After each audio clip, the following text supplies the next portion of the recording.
Barbados' Commerce Minister says the island's economic model is outdated. And in sport, a former Grenada International and English Premier League star is the new Director of Development in CONCACAF. I'm Nicole Best, and this is the Caribbean in 10 for Thursday, November 9. I'll be back with the details after the break. Business or promote your event through the services offered by the Caribbean Media Corporation and CaribVision. Our distribution provides a platform on cable, terrestrial television, and websites. We cover carnivals and events from across the region. We can bring your event live and alive to the world. For music makers, program producers, businesses, we can expand your reach to in excess of 2 million households daily. Our other services include news updates to enhance your media products, studio space for program and development. We can facilitate the launch of new products and services and training. Contact us and we will help you unleash your creative ability, develop products and services, and provide the medium to watch them grow. Contact Loretta Skeet at cmccaribbean.com or call her 1-246-467-1044 or 1-246-253-3889. Call and book your carnival or event today. I'm here at the Shatterproof event, and I'm here with Abby, who just rappelled down the 17-story Marriott building. How was that? Hi, Planet X! It was pretty great. It was kind of scary at first because like right before you go down, they're like, okay, now grab onto these poles and stand on the edge. And this is like before you're hooked in, but it's before you're hooked to the rappelling gear. So it's like, I don't know, it's kind of freaky. So yeah, but then after you get over the edge, you're fine.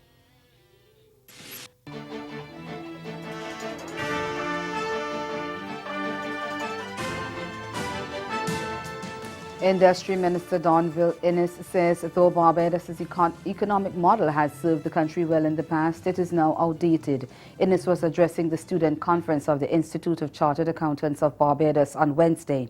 He told the group that over the past 50 years, the island's growth and development has been based on an economic model that placed much emphasis on preferential access to the markets of Barbados' principal trading partners. It also was reliant on incentivized tax regimes for foreign investors designed to inject foreign exchange earnings into the economy and high protectionist barriers implemented to give fledgling local enterprise the necessary space to become sustainable. However, Innes said this model is becoming obsolete as evidenced by demands by international standard-setting agencies to dismantle these systems. He added that the rapid change within the technological revolution has also impacted the global economy, particularly the financial system. And he said over the next year, much work will be required to strengthen regulatory frameworks through amendments to legislation, which will seek to ensure the sustainability of the sectors while adhering to those international standards to which the government of Barbados is committed. The United States has tightened travel to Cuba in an effort to reverse policies implemented by the former administration. The new rules, which take effect today, come almost 5 months after the announcement of President Donald Trump that he would reverse policies made by President Barack Obama to loosen the trade embargo against the Spanish-speaking Caribbean nation. The changes will restrict the ability of Americans to travel to Cuba only as part of educational groups arranged by a licensed organization. It will prevent business deals with government and military-owned entities, including 83 hotels. The changes come at a time of heightened tensions between Washington and Havana over what the U.S. government has described as sonic attacks against its diplomats in Cuba. The Cuban government continues to deny carrying out attacks against American representatives, but the Trump administration insists that Havana is ultimately responsible for ensuring the safety of diplomats.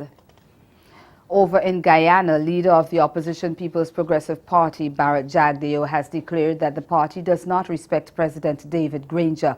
The opposition leader made reference to Granger's description of PPP legislators as vulgarians as they protested as he addressed Parliament last week. At the heart of the PPP's protestations is President Granger's unilateral appointment of retired Justice James Patterson as chairman of the Guyana Elections Commission after rejecting the opposition leader's 18 nominees. But the Jagdeo says that his party has no regrets for their behavior in Parliament. Jagdeo, a former president, said presidential respect has to be earned and not taken for granted. And he says the PPP will treat Granger with respect once he complies with the Constitution and laws. The opposition leader listed several decisions by the People's National Congress Reform dominated coalition in and out of office that amount to vulgarities and disrespect for the president. Mr. President, who is vulgar? And why don't we see the outrage in Guyana when these things are done using taxpayers' money? And what is vulgar is that almost on a daily basis, hundreds of millions of dollars of settlements are made. We have one that will cost the Treasury nearly $80 billion. And you know what? They refuse to give answers. That's vulgar, because that's taxpayers' money. Tourism officials in the British Virgin Islands say they do not expect the signature luxury brands to be fully operational before next year. The BVI suffered an estimated $3.4 billion in damage from Hurricane Irma in September. Director of Tourism Sharon Flax Brutus told a news conference in Barbados on Wednesday that while the BVI is open for business, there is still a lot of work to be done before the sector is fully restored. We do not expect the luxury product in the BVI land base to be up and running this season. We're looking at the season of 2018-2019. But as we seek to reinvigorate our tourism experience in the BVI, we of course are mindful that, that the road ahead is tough, but we also recognize that it gives us a very unique opportunity to build on our existing product and work on our branding. Stay with us. Your Midday Sport is next. I say yes, Mystica.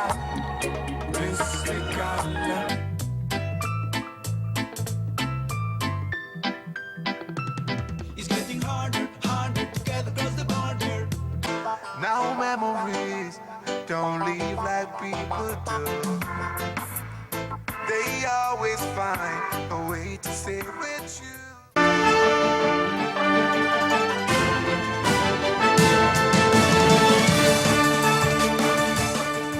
Former Grenada International and English Premier League star Jason Roberts has joined continental governing body CONCACAF as its new Director of Development. He's one of two additions to CONCACAF's development department, as former Curacao head coach Etienne Seeley has also signed on as the Confederation's new development manager of the Caribbean. In his role, the 39-year-old will be in charge of developing CONCACAF's grassroots programs as well as streamlining the organization's coaching, education and professional football development initiatives. Roberts made his name as a dynamic forward in the English Professional League, representing the likes of West Bromwich Albion, Wigan Athletic and Portsmouth in an 18-year career. He ended his career at Reading 3 years ago and has since become a respected football television pundit.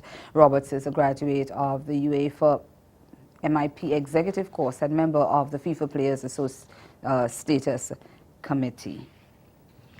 Leeward Islands Hurricanes have been boosted by the return of 3 senior players as they prepare for their key battle against the leaders Guyana Jaguars in the third round of the Regional 4-Day Championship, which bowls off today. Off-spin and all-rounder Rakeem Cornwall, along with wicketkeeper Jamar Hamilton and opener Monsignor Hodge, all missed the first 2 rounds of the competition through West Indies' aid during against Sri Lanka in Jamaica.